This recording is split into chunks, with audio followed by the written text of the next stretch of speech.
నేను మాట్లాడాల్సిందంతా సినిమాలో మాట్లాడేశాను. ఈ పెద్ద బయట మాట్లాడడానికి ఏం లేదు. ముందుగా మాత్రం ఈ సినిమాని మేము ఊహించిన దానికి 2 times 3 times విజయాన్ని అందించిన ప్రేక్షకులందరికీ మనస్ఫూర్తిగా మా అందరి తరఫున ఎన్నిసార్లు చెప్పినా సరిపోదు, మళ్ళీ మరొకసారి కృతజ్ఞతలు, ధన్యవాదాలు. నేను ఈ సినిమాని స్టార్ట్ చేయడానికి ముందు నాకు ఇష్టమైన రైటర్ ఎద్దనపూడి సులోచన గారితో దాదాపు ఒక 9 నెలల క్రితం నేను కలిసి మాట్లాడాను. ఆవిడ నాకు ఒక సూచన ఇచ్చారు, కొన్ని క్యారెక్టర్ సజెషన్స్, కొన్ని ప్లాట్ పాయింట్స్ మీ ఇద్దరు మాట్లాడుకున్నాం. సో ఒక రకంగా చెప్పాలంటే ఈ సినిమాకి మూల కథ ఎద్దనపూడి సులోచన గారి పేరు వేయాలి. సో ఆవిడది థ్యాంక్స్ కార్డులో వేసాం మేము, కానీ టెక్నికల్ కారణాల వల్ల అది ముందు రాలేదు. దాన్ని మీరు కాకపోతే ఇప్పుడున్న ఈ డిజిటల్ టెక్నాలజీ వల్ల దాన్ని జాయిన్ చేయడానికి మాకు 48 గంటల కంటే ఎక్కువ టైం పట్టింది. దాన్ని మీరు అందరూ సినిమాలో చూడొచ్చు. సో నాకు సంబంధించి దీనికి సంబంధించిన వివాదం ఇక్కడితో పూర్తయిపోయిందని నేను అనుకుంటున్నాను. ఇంకా చేయాలనుకుంటే నేను దీని గురించి మాట్లాడేదేం లేదు. ఇది వదిలేస్తే ఇంకా సినిమా విషయంలోకి వద్దాం. నాకు సన్ ఆఫ్ సత్యమూర్తి జరిగే సమయంలోనే సమంత గారు మాట చెప్పారు.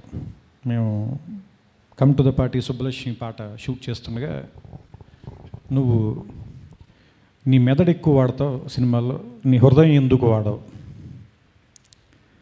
బయట మాతో మాట్లాడేటప్పుడు హీరోతో కానీ హీరోయిన్తో కానీ మిగతా ఆర్టిస్టులతో కానీ నీ హార్ట్, నీ తెలివితేటల కంటే కూడా నీ హార్ట్ మాకు నచ్చుతుంది, అందుకనే నీతో కలిసి మేము పనిచేయాలని కోరుకుంటాం మేమందరం. మరి అలాంటప్పుడు ఇదే హార్ట్ని నువ్వు సినిమాలో ఇంకా ఎందుకు ట్రాన్స్లేట్ చేయట్లేదు? అది ట్రై చేసి చూడు అన్నా. బహుశా ఆ మాట ఎక్కడో నా మీద ప్రభావం చూపించినట్టు. థ్యాంక్ యూ సమంత గారు ఆ మాట చెప్పినందుకు. అది బహుశా ఇంత దూరం నేను రావటానికి, ఇంత రిస్క్ తీసుకోవటానికి నన్ను ముందుకు నడిపింది. ఇంకొకటి, నేను నితిన్ తోటి సన్ ఆఫ్ సత్యమూర్తి కంటే ముందు సినిమా చేయాలి. అప్పుడు నేను ఆయన ఎక్కడున్నారని శరత్మరావు గారిని కనుక్కోమని ఫోన్ చేయమంటే ఆయన స్పెయిన్లో ఉన్నాను. సరే, ఆయన స్పెయిన్ నుంచి వచ్చేలోపే ఈ సన్ ఆఫ్ సత్యమూర్తి తాలూకు మాటలు పూర్తి అయిపోయాయి. సో అందుకని నేను ఆయనకి ఒక సినిమా బాకీ ఉన్నాను. ఎందుకంటే నేను సామాన్యంగా మాట ఇవ్వడానికి ఇష్టపడను, ఇస్తే మాత్రం ఎలాగోలా దాన్ని నిలబెట్టుకునే ప్రయత్నం చేస్తాను. నాకు ఎక్కడో లోపల ఫీలింగ్ ఉండిపోయింది, నేను ఆయనతో సినిమా చేస్తానని చెప్పి వెనక్కి వెళ్ళిపోయానా అనే ఫీలింగ్ వచ్చిందా అని. ఈ సినిమా అయిపోయిన వెంటనే నేను కళ్యాణ్ గారితో ఒకసారి మాట్లాడుతున్నప్పుడు నెక్స్ట్ ఎవరితో చేయాలి అనే డిస్కషన్ మీ ఇద్దరు ఏదో ఊరుసారి మాట్లాడుకుంటుంటే కళ్యాణ్ గారు అన్నారు, మీరు నితిన్తో సినిమా చేస్తానని ఇంతకుముందు ఒకసారి చెప్పారు, మీరు ఆయనతో చేయడం ధర్మం అని నేను ఫీల్ అవుతున్నాను. అలా గుర్తు చేసినందుకు కళ్యాణ్ గారికి కూడా కృతజ్ఞతలు చెప్పాలి ఈ విషయంలో. ఆ తర్వాత వెంటనే నితిన్ గారికి ఫోన్ చేస్తే, ఈసారి నేను హాలిడేకి కూడా ఎక్కడికి గోవా కూడా వెళ్ళాలి, మీరు సినిమా తీసేవారికి హైదరాబాద్లోనే ఉంటున్నాను. Thank you Reddy. కాబట్టి ఇది మొత్తం మా సినిమా రెడ్డి సామ్రాజ్యం అయిపోయింది. అది కాదు, శ్రీనివాస్ రెడ్డి గారు నాకెందుకో తెలియదు చాలా ఇష్టమైన కమెడియన్. ఇంకా నేను ఈ సినిమాలో బాగా ఎంజాయ్ చేసిన, నేను బాగా వాళ్ళు చేస్తుంటే నేను బాగా నవ్వుకున్న కమెడియన్లు ప్రవీణ్, హరితేజ, అలాగే 2 సీన్లు చేసిన కూడా శకలక శంకర్ అండ్ చంద్ర. చాలా చాలా చాలా బాగా చేశారు వీళ్ళందరూ. నాకు తెలిసి తెలుగు సినిమా ఇండస్ట్రీ ఇప్పుడు కమెడియన్స్ని మినిమం 8 to 12 కమెడియన్స్ని ప్రొడ్యూస్ చేసింది ఎవ్రీ జనరేషన్లోనూ. నాకు తెలిసి ఈ జనరేషన్ వీళ్ళందరూ రూల్ చేస్తారని నేను నమ్ముతున్నాను. అండ్ నిజంగా అలా రూల్ చేయాలని బ్రహ్మానంద రేలంగ్ గారు వాళ్ళ తరం తర్వాత రాజబాబు గారు వాళ్ళ తరం, రాజబాబు గారు వాళ్ళ తరం తర్వాత బ్రహ్మానందం గారు వాళ్ళ తరం, ఆ తర్వాతి తరం తాలూకు వాళ్ళ దగ్గర నుంచి ఆ రిలే రన్నింగ్ రేస్ తాలూకు శ్రీనివాస్ రెడ్డి గారికి, ప్రవీణ్కి, హరితేజ్కి వీళ్ళందరికీ అప్పచెప్పారని నమ్ముతున్నాను నేను. అండ్ ఫైనల్గా ఈ సినిమాలో మాట్లాడుకోవాల్సిన నరేష్ గారు, one of his finest performances. And first day మేము షూటింగ్ చేసేటప్పుడు ఆయనకి చెప్పాను, ఒక టేక్ మేము దాదాపు 20 టేకులు చేసాం. ఒక షాట్ ఏంటంటే ఏదో బాల్ కింద పడిపోతుంది, అది తీయాలి, ఆ టైంకి ఆయన వెనక్కి వెళ్ళాలి, తర్వాత ఏమో సిగార్ తీసుకోవాలి, అది కట్ చేస్తుంటే కట్ అవ్వట్లేదు, సరే అది కట్ అయింది అనుకునే టైంకి ఏమో ట్రాలీ ఏదో చిన్న జర్క్ వస్తుంది. సో ఇవన్నీ కోఆర్డినేషన్ కుదిరేసరికి 20 టేకులు పట్టింది. నేను నరేష్ గారికి చెప్పాను, సార్ కొంచెం ఎక్కువ విసిగిస్తున్నట్టున్నాను, మీరు నన్ను క్షమించాలంటే ఆయన ఒకటే మాట అన్నాను, నువ్వు పొద్దున్న 7ంటికి పిలు, మళ్ళీ నెక్స్ట్ డే 7ంటికి పంపించు, నేను పని చేయబోతే అడుగు నీకన్నా. అండ్ ద వే హీ అంటే అంత సీనియర్ యాక్టర్ మాతోటి అంత ట్రావెల్ చేయడానికి అంత ఉత్సాహంగా ఉండటం మాకు ఎంతో ఆనందం ఇచ్చింది. ఇంకా నాకు ఇష్టమైన రావు రమేష్ గారి గురించి నేను చెప్పాల్సిన పని లేదు. ఆయన ఈ సినిమా తాలూకు లాస్ట్ 1.5 మినిట్లో ఈ సినిమాని తీసుకెళ్ళి ఇంకో మెట్టి మీద కూర్చోబెట్టారు. ఇకపోతే నేను ఖచ్చితంగా మాట్లాడాలి నితిన్ అండ్ సమంత గురించి. నితిన్ అయితే నిజంగా ఈ సినిమాకి కెమెరా, నితిన్, సమంత, లైట్లు ఇవి ఎప్పుడు ఫిక్స్డ్, మిగతా వాళ్ళందరివి డేట్లు తీసుకునేవాళ్ళం మేము. ఎందుకంటే నేను ఎలాగో ఖాళీ, ఎప్పుడో ఒక సినిమా చేస్తాను నేను, నాకున్న బద్ధకం అనుకోండి, లేదంటే నా శక్తి అంతే అనుకోండి. ఇంక నితిన్ గారు ఏంటంటే సరే ఇప్పుడు మళ్ళీ ఏదైనా ఊరికి అలా ఊరెళ్ళి వస్తాను, ఫ్రెండ్ని చూసి వస్తానన్నా కూడా వీడి సినిమా తీయడం నేను భయంతో ఆయన అలా ఎక్కడికి వెళ్ళడం అనేసి ఇంట్లో కూర్చున్నాను. ముఖ్యంగా చెప్పుకోవాల్సిన సమంత గారిని. ఆవిడ ఈ ఇయర్లో తమిళ్లో తెరి విజయ్ తోటి వెరీ బిగ్ ఫిల్మ్ చేసింది. And 24 very technically complicated film, అంటే బోల్డ్ అని లేయర్స్, మాస్క్ షాట్లు, CG shot, each shot CG shot, అలాంటి సినిమా. అది బాంబేలో జరుగుతుంది, ఒకటేమో చెన్నైలో జరుగుతుంది, పాండిచ్చేరిలో జరుగుతుంది. మా సినిమా ఏమో Hyderabad, Brahmotsavam, very big star cast ఉన్న సినిమా. ఇన్ని సినిమాలు హ్యాండిల్ చేస్తూ మాకు ఒక్కరోజు డేట్ ప్రాబ్లం చెప్పాల.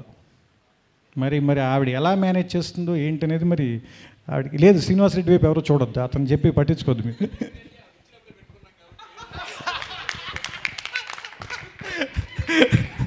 అండ్ అదే ఆ జోక్స్ ఏ పార్ట్, కానీ ఆవిడ తాలూకు అన్బిలీవబుల్ సపోర్ట్కి మీ అందరి ముందు థ్యాంక్స్ చెప్పాలి. అంటే సామాన్యంగా హీరోయిన్లు అన్ని డేట్లు ఇవ్వటం, నేను 7 సినిమాలు చేశాను, ఇది నా 8వ సినిమా అనుకుంటున్నాను నేను, సరే గుర్తులేదు, కానీ నేను ఇప్పటిదాకా చూడలేదు. అండ్ థ్యాంక్స్ సమంత గారు. సో అందుకని నిజంగా చెప్పాలంటే ఈ సినిమాని ఇద్దరు హీరోల సినిమాగా అభివర్ణించవచ్చు.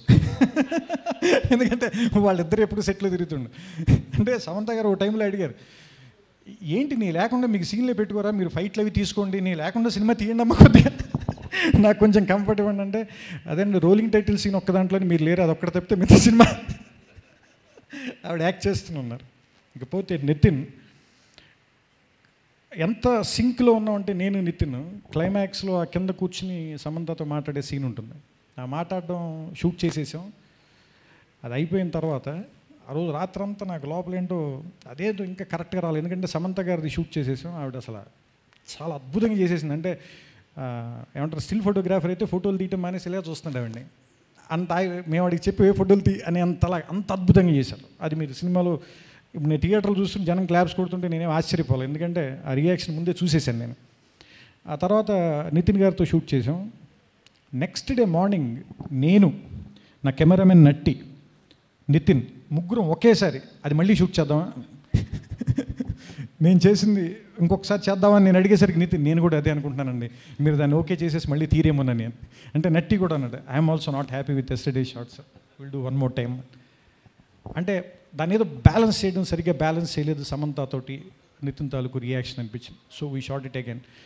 అంటే ఏదో పని చేసాం వెళ్ళిపోయామని కాకుండా, ఇది ఎందుకు చెప్తున్నానంటే, కెమెరామెన్ నటరాజన్ కానీ అండ్ నితిన్ కానీ